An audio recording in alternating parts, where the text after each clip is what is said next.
আলাদা হয়ে গেছে সেন্ট মার্টিন দ্বীপ। নাফ নদী থেকে হামলা শুরু। আন্তর্জাতিক নিয়ম অনুযায়ী নাফ নদীর অর্ধেক হলো বাংলাদেশের, অর্ধেক হলো মায়ানমারের। মায়ানমারের অর্ধেক দখল করেছে আরাকান আর্মি। তবে ক্ষমতা নেওয়ার সাথে সাথেই আরাকান আর্মি পুরো নাফ নদীর ভেতর যে কোনো ধরনের নৌ চলাচলের উপর নিষেধাজ্ঞা দিয়েছে। যে কোনো ধরনের নৌযান, জাহাজ বলেন, ছোট ছোট নৌকা বলেন বা যে কোনো ধরনের জলজ জিনিস বলেন, যেগুলো চলতে পারে পানির উপর, সেগুলো চলাচল নিষিদ্ধ করা হয়েছে। পরিষ্কারভাবে আরাকান আর্মি জানিয়ে দিয়েছে যে কথা না শুনলে তারা গুলি করবে। এখানে কোনো ধরনের তারা ছাড় দেবে না। বিষয়টিকে কেন্দ্র করে এখন আমাদের নৌ চলাচল ওই রুট দিয়ে সম্পূর্ণভাবে বন্ধ এবং বলতে পারেন সেন্ট মার্টিন অনেকটা বিচ্ছিন্ন হয়ে গেছে এই নিষেধাজ্ঞার কারণে। সুতরাং বাংলাদেশ সীমান্তে এখন আরাকান আর্মি শুধুমাত্র অ্যাসল্ট রাইফেল নিয়ে দাঁড়িয়ে রয়েছে এমনটা ভাবলে হবে না। আর বাংলাদেশ বর্ডার গার্ড বিজিবি দিয়ে তাদের মোকাবেলা করা যাবে এমনটা ভাবলেও আর হবে না। পরিস্থিতি সম্পূর্ণ ভিন্ন। কেননা মায়ানমার সামরিক বাহিনীর সমস্ত যুদ্ধাস্ত্র এখন আরাকান আর্মির হাতে চলে গেছে।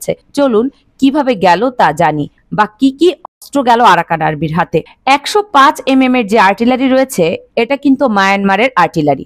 তবে এটি এখন আর মায়ানমারের হাতে নেই। আরাকান আর্মি মায়ানমার সেনাবাহিনীর বিরুদ্ধে যুদ্ধ করে সেটা তাদের দখলে নিয়ে গেছে। আর চীনের তৈরি কিন্তু একটি ম্যানুয়াল এন্টি এয়ারক্রাফট গান, যেটাও কিন্তু মায়ানমার আর্মি থেকে যুদ্ধ করে আরাকান আর্মির দখলে চলে গেছে।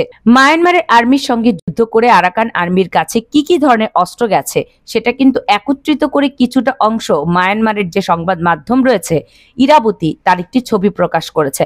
মায়ানমার উপকূল থেকে সেন্ট মার্টিনের দূরত্ব মাত্র 9 কিলোমিটার এবং মায়ানমারের আর্মি থেকে আরাকান আর্মির যে আর্টিলারিটি তারা নিজের দখলে নিয়েছে 105 এর আর্টিলারি, এটার রেঞ্জ ছিল 35 থেকে 40 কিলোমিটার, যে কারণে সেন্ট মার্টিন আক্রমণ করতে পারবে আরাকান আর্মি। আরেকটি গুরুত্বপূর্ণ জিনিস হলো এই যে আর্টিলারি রয়েছে এর পাশে লম্বা লম্বা করে এই টিউবের ভেতর রাখা হয়েছে এগুলো মাল্টিপল রকেট লঞ্চার সিস্টেমের যে মিসাইল রয়েছে সেগুলো, এবং হিসাব বলছে যে এগুলো রেঞ্জও কিন্তু 35 থেকে 40 কিলোমিটারের কাছাকাছি হবে। চীনের WS ভেরিয়েন্টের মিসাইল রয়েছে সেগুলো, এগুলো মায়ানমারের সামরিক বাহিনী রাশিয়ার তৈরিকৃত যে এপিসি গুলো ব্যবহার করত, সেই এপিসি গুলো কিন্তু এই আরাকান স্টেট এবং আশেপাশে রাখাইনের ভেতর যেগুলো মায়ানমার আর্মি মজুত করেছিল সম্পূর্ণভাবে এখন সেগুলো আরাকান আর্মির হাতে চলে গেছে।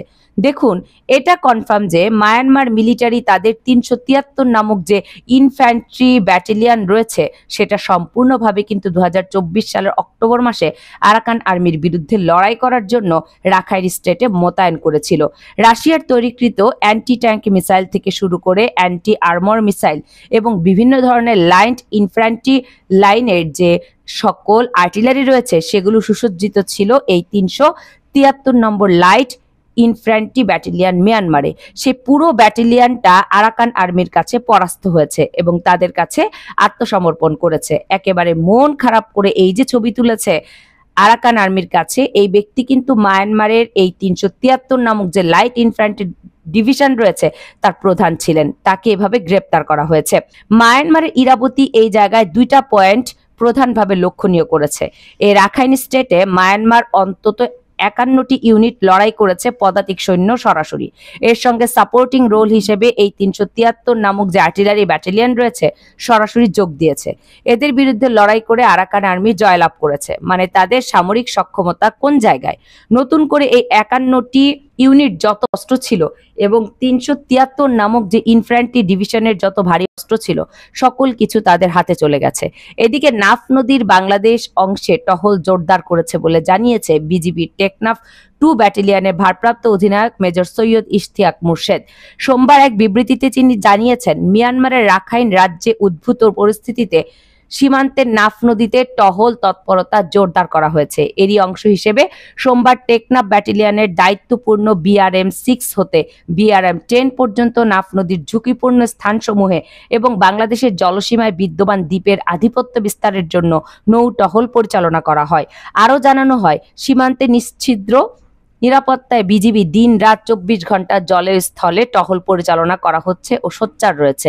এছাড়া সীমান্তের যে কোনো পরিস্থিতি মোকাবেলায় বিজিবি সর্বোচ্চ সতর্ক অবস্থায় রয়েছে। এদিকে সোমবার সন্ধ্যার পর থেকে কক্সবাজারের টেকনাফের সীমান্ত এলাকার মানুষ নতুন করে বিস্ফোরণের বিকট শব্দ শুনতে পাননি। এখন শত্রুর শত্রু নিজেদের বন্ধু, এমনটাই কিন্তু স্ট্র্যাটেজি। মায়ানমার হলো বাংলাদেশের শত্রু, আবার আরাকান আর্মির শত্রু হলো মায়ানমার সামরিক বাহিনী। সুতরাং এক্ষেত্রে বাংলাদেশের কিন্তু বন্ধু হওয়ার কথা ছিল আরাকান আর্মির।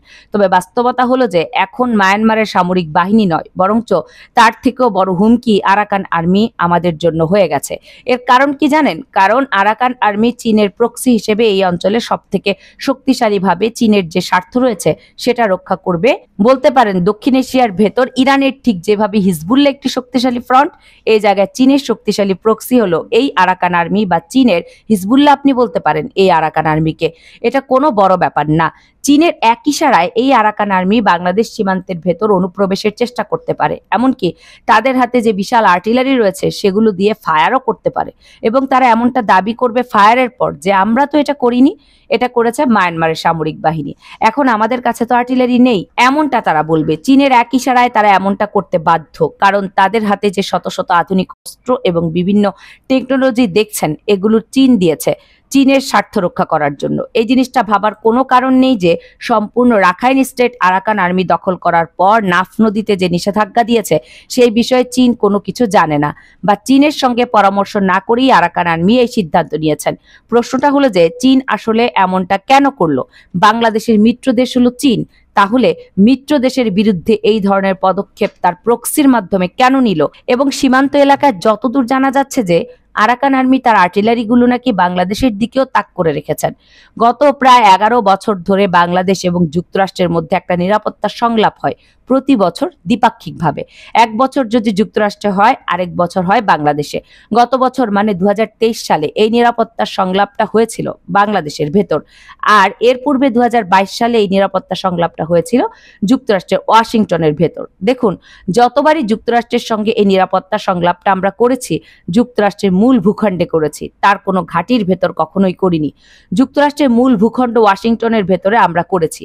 তবে 11 বছরের মধ্যে এবারই প্রথম এই সংলাপটি আমরা দক্ষিণ চীন সাগরের ভেতর অবস্থিত যুক্তরাষ্ট্রের যে হাওয়াই নামক ঘাঁটি রয়েছে তার ভেতর করেছি, এবং আমাদের 3 বাহিনীর সদস্য এবং আমাদের কোস্টগার্ড সদস্যদের নিয়ে সেই জায়গায় উপস্থিত হয়েছি সামরিক সহযোগিতা কি করে চাওয়া যায় এই ইস্যুটিকে কেন্দ্র করে। দেখুন, চায়নাকে অ্যাটাক করার জন্য যুক্তরাষ্ট্রের প্রধান ঘাঁটি রয়েছে, সেটা হলো এই হাওয়াইয়ের ভেতর। কিছুদিন পূর্বে তাইওয়ানের যিনি প্রেসিডেন্ট রয়েছেন তিনি এই হাইওয়ের ভেতরে কিন্তু গিয়েছিলেন চীনের সম্পর্কে চূড়ান্ত সিদ্ধান্ত নিতে এবং কি করে সামরিক সহযোগিতা যুক্তরাষ্ট্র করবে সেটা সুনিশ্চিত হতে। প্রশ্নটা হচ্ছে যে আমাদের হঠাৎ করে চীনের সঙ্গে কি এমন বড় সমস্যা হয়ে গেল যে আমরা সমস্ত দলবল নিয়ে, এমনকি আমাদের কোস্টগার্ড সদস্যদের নিয়েও এই হাওয়াই দ্বীপে গেলাম? কেন ওয়াশিংটন ডিসিতে গেলাম না? আর এই বিষয়টা চীন কি ভালোভাবে নেবে?